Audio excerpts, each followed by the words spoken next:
আসসালামু আলাইকুম everyone, welcome to my new blog. এটা ছিল ডিসেম্বরের 15 তারিখের পরের একটা ভিডিও। এটা আমার এক দেবরের বিয়ে ছিল, সেখানে আমরা গিয়েছিলাম সবাই।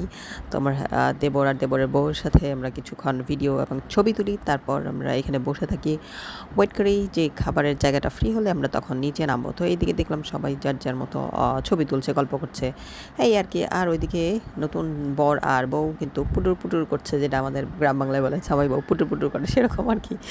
বাট এরা তো নিউলি কাপল ম্যারিড, তো একজন একজনের পরিচিত, সো এই জন্যই হয়তো বা দুজনের সাথে ভালোভাবে গল্প করতে পারছে আর কি।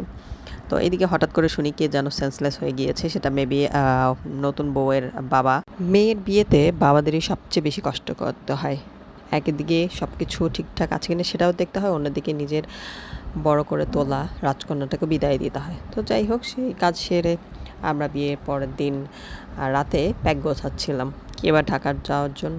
আসলে না, ঢাকা না, রাত 11টা বেজে গিয়েছে, আমার কিন্তু গোছগাছ শেষ হয়নি, ঢাকা যাচ্ছি না। এবার আমরা যাচ্ছি কোথায়? কক্সবাজার। প্রায় 15 বছর পর আমি যাচ্ছি। এর আগে 11 সালে গিয়েছিলাম, আর এবার 25 সালের ডিসেম্বরে যাচ্ছি। এই তো পরদিন সকালে আমাদের গাড়ি। তো চিটাগং থেকে কোনো এসি বাস নেই, কোনো ট্রেনের টিকিট পাইনি, মানে এমন একটা অবস্থা। তারপর আর কি নন এসি বাসে করে যাচ্ছি, সাথে যাচ্ছে আমার আব্বা আম্মা। তারা কখনোই কক্সবাজার যায়নি, তো আমাদের জোড়াজোড়িতে তারাও এবার সেই গাজীপুর থেকে চলে এসে চিটাগং আসছে আমার এখান থেকে আমরা একসাথে যাচ্ছি কক্সবাজারে। আমার বাচ্চারা খুবই এক্সাইটেড, ওরা কক্সবাজার দেখবে। চিটাগং থেকে কক্সবাজার দেখেনি, একটা লজ্জার বিষয় ওদের কাছে। তো এই তো আমাদের সিএনজি মামা চলে আসছে 2টা সিএনজি নিয়ে, যেহেতু আমরা মানুষ বেশি, তো 2টা সিএনজি লাগবে। তারপর এই তো আল্লাহর নাম নিয়ে রওনা দিয়ে দিলাম সেখান থেকে আমাদের বাস। তো এই তো বাসে ও উঠে গিয়েছে, বাসও রওনা দিয়ে দিয়েছে মেবি 9টা 9:30 দিকে। সকালটাও সুন্দর ছিল, হালকা ঠান্ডাও ছিল, আবার রোদও ছিল। আর এই তো আমরা টানেল দিয়ে যাই, বাসটা টানেল দিয়ে যায়। তারপর আমরা গিয়ে পৌঁছতে মেবি 2টা বেজে গিয়েছিল। সেখানে আমাদের হোটেলে বুকিং করা ছিল, সেখান থেকে গাড়ি এসে আমাদের এই যে হোটেলে নিয়ে যায়। হোটেলটা ছিল হোটেল প্রাইম পার্ক। তো আমি আগেই বুকিং করে রেখেছিলাম আমাদের জন্য 2টা রুম। তো এই তো আমরা ঢুকছি। হোটেলটা কিন্তু দেখতে বাহির থেকে অনেক সুন্দর, বাহির থেকে কি ভিতর থেকে সব দিকেই মোটামুটি অনেকটাই সুন্দর। এখানে সাজানো গোছানো এগুলো ছিল। আর যেহেতু পরেই ক্রিসমাস ছিল 25 তারিখে, তো সব হোটেলেই প্রায় এই ধরনের ক্রিসমাস ট্রিগুলো ছিল দেখলাম। আমরা এখানে বসি, সবাই মিলে বসে একটু রেস্ট করি, যেহেতু বাসে লং জার্নিতে আমরা সবাই খুবই টায়ার্ড ছিলাম। আমার বাচ্চারা স্পেশালি, ওরা তো বাসে লং জার্নি করে না।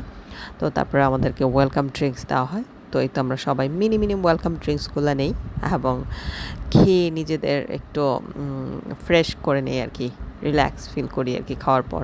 এই তো আমার পুচু পাপাটাও খাচ্ছে বসে বসে, ওর কাছে খুবই ভালো লেগেছে ড্রিঙ্কসটা। তো তারপর আমরা যাই আমাদের রুমে।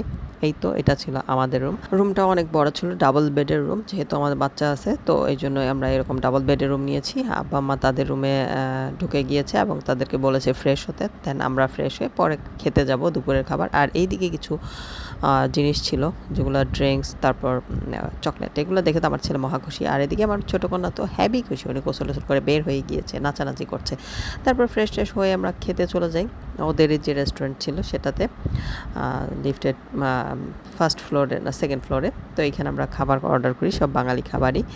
তো খাওয়া দাওয়া শেষ করে আমরা আবার রুমে গিয়ে তারপর একটু রেডি হয়ে দেন আমরা চলে যাই আমাদের সেই কাঙ্ক্ষিত জায়গা কক্সবাজারের সমুদ্র সৈকত দেখার জন্য। এখানে তো প্রচুর মানুষ ছিল, বাতাস ছিল, পরিবেশটাও ঠান্ডা ছিল, অনেক সুন্দর। আমার বাচ্চারা প্রথমবার কক্সবাজার দেখে তো খুবই এক্সাইটেড, মানে এত পানি এইভাবে রিয়াকশন দিচ্ছে। আব্বা আম্মা দুজনই খুব মানে খুশি, তারাও প্রথমবার দেখছে আল্লাহর সৃষ্টি, এত বড় সমুদ্র, এত পানি, চারিদিকে শুধু পানি আর পানি, সূর্য অস্ত যাচ্ছিলো, দেখতে কিন্তু অনেক ভালো লাগছিল। আর আমার মেয়েরা খুশির ঠেলায় আসলে বলা চলে দৌড়ে যাচ্ছিল পানির কাছে, কিন্তু আবার পানির যখন ঢেউটা চলে আসে তখন আবার ভয়ে আমার ছোটো মেয়ে দৌড়ে ব্যাক করে চলে আসে। আমার দেখে এত হাসি পেয়েছে, কেননা ওরা তো পানিতে সেরকম করে নামেনি, তাই পানিতে ওরা ভয় পায়।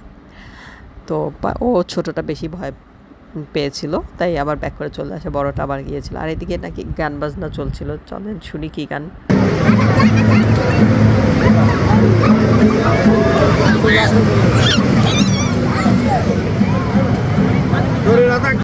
সরি গাইস, আসলে বাতাসের শব্দে আর বাচ্চাদের চিল্লাচিল্লিতে গানের সাউন্ডটা খুব কম আসছিল। তারপরে আমরা সন্ধ্যার পর এসে পড়ি এই বার্মিজ মার্কেটে।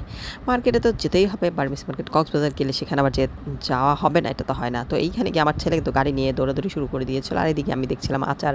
তারপরে এই যে থানাকা, ভাইরাল থানাকা, যেটা কয়েকদিন আগে খুবই ভাইরাল হয়েছিল তখন আর কি। তো আমি এটা দেখছিলাম যে অরিজিনালটা কেমন প্রাইস, কপিটা কেমন প্রাইস, এই আর কি। তারপর আবার হোটেলে চলে আসি, এখানে আমাদের জন্য ফ্রুট বাস্কেট ছিল। তো সেইটা দেখলাম, এটাতে কী কী আছে। এখানে বানানা ছিল, আমলকি ছিল, সফেদা, পেয়ারা, এগুলোই ছিল। তো ভালোই ছিল, খারাপ না। 4-5টা আইটেম ছিল। তারপরে আমরা চলে যাই আবার রাতের ডিনার করার জন্য, যেহেতু জার্নি অনেক টায়ার্ড আমরা। আব্বা বলছিল খেয়ে দিয়ে উনি শুয়ে পড়বো, উনি খুবই টায়ার্ড। তো এই তো আমরা এখানে খাবার অর্ডার করি। এখানে আমরা রাত্রে চাইনিজ খাই। চাইনিজটা অনেক মজার ছিল, সবাই খুবই পছন্দ করেছে। বাট আমার আব্বা কিন্তু খায়নি, তিনি কিন্তু বাঙালি খাবারই খেয়েছে, চিংড়ি মাছ, সাদা ভাত, আর সাথে চিকেনও ছিল। তো এই আর কি।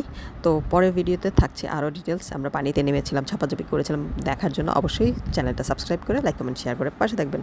আল্লাহ হাফেজ।